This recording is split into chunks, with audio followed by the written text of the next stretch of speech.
Hello mga ka-planters! Good day! Ako nga pala ulit si Queen ng Plants and Beauties and welcome sa panibago na namang video. So for today's episode ay isasama ko kayo dahil ngayon ay gagawa naman kami ng organic fertilizer gamit itong mga eggshells. At alam nyo naman na talagang ang eggshell ay napakabisang gamitin as organic fertilizer para sa ating mga ornamental na halaman at lalong-lalo na kung gusto ninyong magtanim ng mga gulay or vegetable, lalo na sa panahon ngayon mga ka-planters. Kung maaalala ninyo dun sa aking mga naunang video ay nabanggit ko sa inyo na ngayon nga ay mag-uumpisa na rin kami na magtanim-tanim dito sa likod namin ng mga gulay. Kasi alam niyo naman talagang napakaganda kapag tayo ay may tanim na gulay sa ating bakuran dahil talaga naman ngayon ay napakamahal na ng mga gulay. At sa video nga na ito mga ka-planters ay ituturo ko sa inyo kung paano nga ba ang tamang paggawa ng eggshell fertilizer. Kasi 'di ba makikita natin noon na talagang ginagamit na ang mga eggshell at makikita natin na yung iba pagkaluto o pagkagamit ng egg ay talagang dinediretso lang nila dun sa mga halaman nila yung eggshell para nga daw gamiting fertilizer para tumaba ang mga halaman. Pero alam nyo ba, according sa mga expert, may tamang paggamit talaga o tamang paggawa para mas maging effective ang mga eggshell kung ito ay gagamitin nating fertilizer. Hindi pala epektibong pamamaraan yung basta pagkagamit lamang ng eggshell ay atin na itong basta ipapatong o yung iba dinudurog lang ng konti tapos ilalagay na doon sa minsan sa mga aloe vera, tinutusok na lang nila ng ganun o kaya naman nakapatong sa lupa.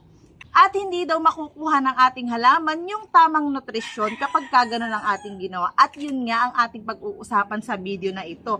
And then, isi-share ko rin sa inyo kung ano ba ang kagandahan kapag gumamit tayo ng eggshell para maging fertilizer sa ating mga gulay at gano'n na rin sa ating mga ornamental plants. At kung tatanungin nyo naman ako mga ka-planters kung ano ba ang meron sa mga eggshell at kung bakit ito ginagamit na fertilizer sa ating mga halaman. Ang eggshell mga ka-planters ay made of calcium carbonate. At ang calcium ay secondary macronutrients na kailangan ng ating mga halaman at nagbibigay tibay sa cell wall ng ating mga plants. At ang eggshell din ay mayaman sa magnesium, potassium, and phosphorus. At para mas madali nating maintindihan mga ka-planters, kung ikukumpara natin sa tao, ang calcium ay kailangan ng tao para mas maging matibay ang ating buto. Sa mga halaman naman, kailangan nila ng mas maraming calcium para mas maging matibay ang kanilang cell wall na nakakatulong sa pagpapatibay ng kanilang mga ugat. At alam nyo ba mga ka-planters, mapapansin nyo talaga sa ating mga halaman at sa ating mga gulay kapag sila ay kulang na sa calcium, katulad ng kapag napapansin nyo na sila ay nababansot or hindi lumalaki. Minsan pwede nyo ring mapansin na dun sa ating mga ornamental na halaman, parang nagkakaroon sila ng mga bagong tubo na dahon pero deform sila or yung parang mga kulot-kulot. Hindi magandang tingnan. Pagka mga ganong signs, ibig sabihin kulang na sila sa calcium or sa potassium. At sa atin namang mga gulay, mapapansin ninyo na bubulaklak sila pero hindi pa man namumunga ay nanlalagas na yung mga bulaklak. Kung namumunga naman sila minsan ay deform yung kanilang mga bunga. Kaya naman itong eggshell fertilizer na ating gagawin ay talagang mabisang ilagay sa ating mga halaman para maiwasan natin ng mga nabanggit kong side effect kapag kakulang sa calcium ang ating mga tanim.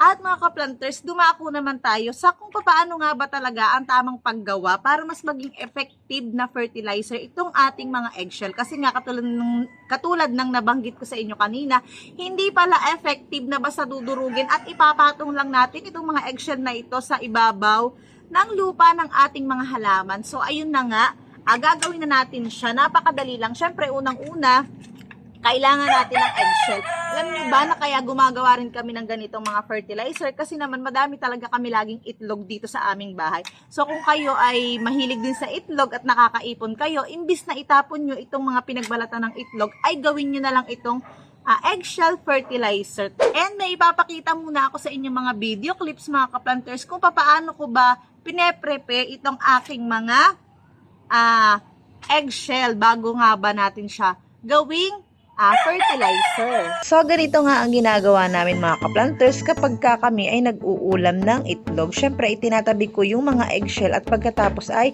hinuhugasan ko silang mabuti at sinisigurado na walang naiiwan ng mga egg white. Dahil yung mga egg white mga ka-planters kapag hindi natin nalinis ay maaaring dahilan para kumapit ang mga bacteria and fungi sa ating mga halaman. At kailangan lamang natin silang ibilad sa araw ng 2 to 3 days para siguraduhin na mamamatay kung may mga nakakapit man na bakterya sa balat ng ating itlog. At pagkatapos nga nating maibilad ang ating mga eggshells ay naghahanap lang talaga ako ng mga container na pwede kong paglagyan or pag-imbaka ng mga eggshell at iniipon ko sila dyan bago ko sila i-pulverize. Mas maganda kasi na magpupulverize tayo ng ating mga eggshell kapag mas marami na tayong naipon na mga balat ng itlog para isang gawaan na lamang din. At nilagay ko nga lang sila sa isang container pero hindi ko ito tatakpan para hindi magkaroon ng amoy yung eggshell. Ayun nga mga ka-planters, matapos nga ang mga prosesong nakita ninyo kanina sa video clip, ay pwedeng-pwede na nga natin siyang i-pulverize. So yun pala yun mga ka-planters, hindi pala natin pwedeng basta-basta na lang na dudurugin at ipinapatong. Kailangan natin na i-pulverize talaga or pinuhin itong mga eggshell para mas ma-absorb siya ng ating halaman. So noon, para makagawa kami ng pulverized na eggshell, ito yung ginagamit namin, itong dikdikan na ito or yung almirez. Ayan, kaya lang ay medyo may katagalan, lalo na kung ganito kadami yung eggshell na ating gagawin. Alam nyo ba, itong eggshell na ito ay sa loob lamang ng 2 linggo. Ganon kami kalakas kumain ng itlog dito sa bahay mga ka-planters. Or kung meron naman kayong blender, kasi ito na yung mas maganda na gamitin para mas mapabilis yung pagpupulverize natin sa eggshell. Ayan, ito yung isa pang pwede nating gamitin. So, ayan mga ka-planters, umpisahan na natin ang pagpulverize nitong ating mga eggshells. So, para mas madali, kailangan muna natin siyang durugin ng konti lang naman gamit ang ating kamay. And then, lagay na natin siya dito.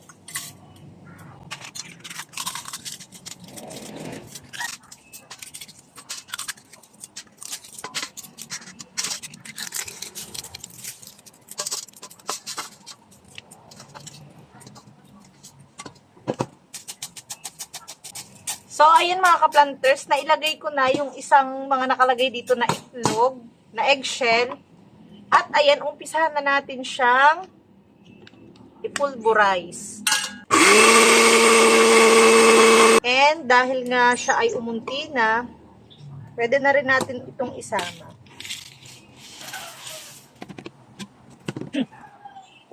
So, ayan mga ka-planters, tapos na nating i-pulverize itong aming mga eggshell. So, tingnan natin kung anong magiging itsura. Medyo nausok-usok pa nga siya, kaya antayin natin na medyo bumaba. So, ayan mga ka-planters, tingnan nyo naman kung gaano kapino ang ating eggshell. At kapag ganito ang inyong ginawa, ay siguradong napaka-effective ang kalalabasan ng inyong organic fertilizer.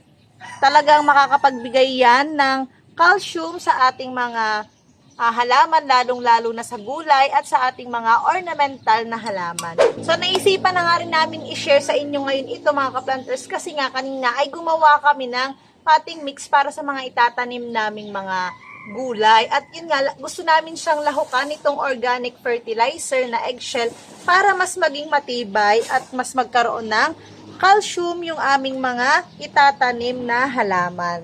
So, ito nga yung potting mix na ginawa namin kanina.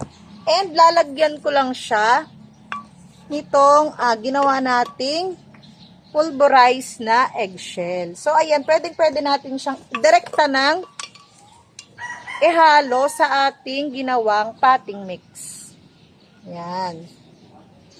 Sa ganitong paraan kasi mga ka-planters, kapag ito ay ating inihalo na mismo sa ating ginawang potting mix bago pa man siya taniman ng gulay, ay mas mabilis siyang maa-absorb ng ating mga halaman at mas mapapabilis ang pag-decompose ng ating ginawang pulverized eggshell. At alam nyo ba na ang eggshell ay makakatulong din para mas maganda ang drainage system ng ating mga halaman or maiwasan yung pagka-stuck ng tubig kapag nag-uulan or kaya naman napapasobra yung ating pagdidilig. Napakadami talagang benefits na makukuha kapag tayo ay gagawa. Alam niyo ba, ito ay iniipon lang talaga namin mga ka-planters. Nilalagay namin siya sa isang lagayan. Pero nitong nakaraan nga, diba, ay talagang binaha kami, kaya naman hindi kami nakagawa ng mga gani-ganito at hindi rin kami nakapagtanim. So ayan, ngayon na medyo okay na dito sa aming likuran, ay naisip naming mag-umpisa na. And mas maganda kung ganyan, merong mga organic fertilizer ang ating halaman. And isa pang pwede nating gawin mga ka-planters, kung mayroon naman na tayong mga tanim, katulad nga nitong ipapakita ko sa inyo. Ayan. Tingnan nyo naman ito mga ka-planters. Isa itong okra na ito sa mga halaman na itinanim namin noon. At yung potting mix niya ay may kasama na ngang pulverized na eggshell. And tingnan nyo naman kung gaano siya kalaki. Isang buwan pa lang ito mga ka-planters, pero sobrang taba ng kanyang katawan. At tingnan nyo naman, parang mamumulaklak na rin siya.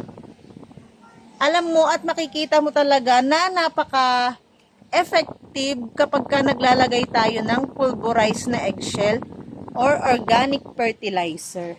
At eto pa nga yung iba naming naitanim. Pero ito mga ka-planters, wala pa kasi itong pulverized eggshell. At ngayon nga na gumawa na kami, ay lalagyan natin siya. At ganito naman ang pag-a-apply mga ka-planters. Kapag ilalahok mo siya sa halaman na naitanim mo na. Pwede natin siyang ilagay dito and then sa mga paligid. At pagkatapos ay i-cultivate lang natin yung kanyang lupa. Para ma-absorb ito ng halaman. Kapag nadiligan at nagkaroon ng tubig, ay diretsyong mapupunta yan talaga sa kanyang ugat. Kaya sinasabi na hindi epektibo kapag nagpatong lamang tayo ng balat ng itlog. At alam nyo ba kapag ganun ang ginawa ninyo, sabi ng mga experts, ay maaari pa itong magdulot ng mga bakterya or fungi sa ating mga halaman at maging sanhi ng pagkasira or pagkabulok. Dahil syempre yung egg white na naiiwan doon ay alam niyo naman madidecompose yun, kakapitan ng mga microorganism, ng mga fungus, ng mga fungi. Yun yung mga mapapansin nyo na nagiging dahilan kung bakit kinakapitan sila ng sakit. Kaya nga pinakita ko sa inyo diba na kailangan siyang ibilad sa araw. Yung iba nga na napapanood ko ay parang niluluto pa nila yung itlog or pinapainitan nila sa kawali para siguradong namamatay kung may mga bakterya bang nakakapit doon. Pero kung ayaw nga natin na magluto-luto pa, di pwede naman na painitan or paarawan na lang natin yung mga balat ng itlog. At ito naman mga ka-planters, itong medyo malaki na, siguro nasa isang buwan na rin namin itong itinanim. So ito nga yung ginawa nating potting mix kanina na nilahukan ko nga ng eggshell, ng pulverized eggshell, ay lalagyan lang din natin itong kanyang dati ng halaman. Kasi medyo ayan, kokonti na at medyo nakikita namin yung ugat. Kaya talagang kinakailangan na siyang dagdagan ng lupa na makakapagdagdag or makakapagbigay sa kanya ng additional nutrients. Kasi alam mo ba mga ka-planters, bukod sa itlog ay talagang gustong-gusto namin dito sa bahay ng gulay. Ang mga tao dito ay mahilig sa itlog at sa gulay.